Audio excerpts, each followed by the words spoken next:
Je m'appelle Gilles Carbonnier et je suis professeur d'économie et du développement à l'Institut de hautes études internationales et du développement à Genève. Ouais, je pourrais dire au fond que mon parcours s'est articulé autour de deux passions de jeunesse que j'ai eu la chance de pouvoir développer par la suite.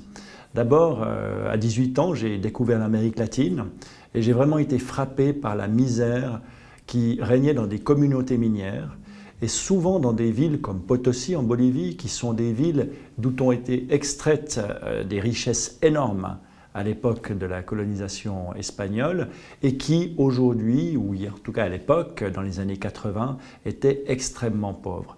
Et ce paradoxe d'une richesse du sous-sol énorme et d'une pauvreté très marquée m'a frappé. Et donc j'ai étudié l'économie du développement et j'ai beaucoup travaillé dans des questions de développement le lien entre ressources naturelles et développement. La deuxième passion, c'est l'action humanitaire. Quand j'ai terminé mon master, j'ai eu la chance de pouvoir travailler avec le Comité international de la Croix-Rouge sur le terrain dans plusieurs pays. Et depuis lors, je me suis engagé dans l'humanitaire, tant au niveau de la pratique que de la recherche. Alors, au niveau de mes recherches, je me suis beaucoup intéressé à l'économie de guerre et ensuite aux dynamiques économiques des crises et des réponses humanitaires. Je me suis aussi intéressé à analyser l'action humanitaire sous un angle d'économie politique pour comprendre les enjeux, les incitations et aussi pourquoi certains programmes sont très efficaces, ont des beaux résultats en termes humanitaires et d'autres au contraire sont plutôt des échecs. Et puis l'autre question sur laquelle j'ai travaillé, c'est cette relation entre ressources naturelles et développement. Et je mène actuellement un projet de recherche sur la capacité des pays en développement à mobiliser des ressources fiscales, notamment avec la question de l'exportation des matières premières et les flux financiers illicites, et comment réduire ces flux financiers illicites.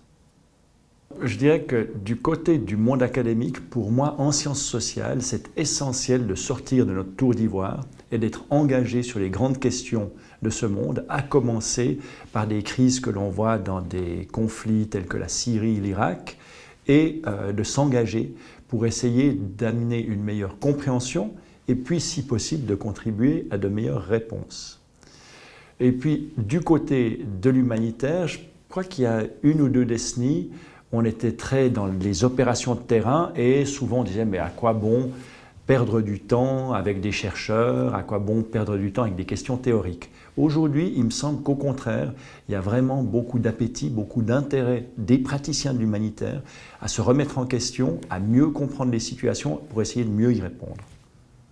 Recevoir ce prix, c'est un honneur et puis un plaisir. C'est un plaisir dans la mesure où je crois comprendre que ce prix regarde de manière où, disons, elle tente de récompenser des travaux qui sont à cheval entre la recherche théorique et la pratique.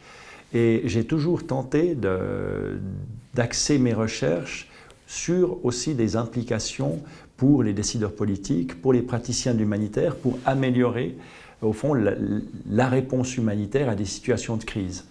Et dans la mesure où donc ce prix du Fonds de la Croix-Rouge française récompense des chercheurs qui tentent de faire cela, j'ai grand plaisir à recevoir ce prix aujourd'hui. Et je trouve très bien, par ailleurs, que dans le monde Croix-Rouge, Croissant-Rouge, dans le mouvement, une société nationale comme la Croix-Rouge française décide de mettre l'accent sur la recherche et soutiennent aussi de jeunes chercheurs avec un certain nombre de prix qui favorisent et qui donnent aussi des incitations pour que des jeunes s'engagent dans des recherches pertinentes pour l'action humanitaire.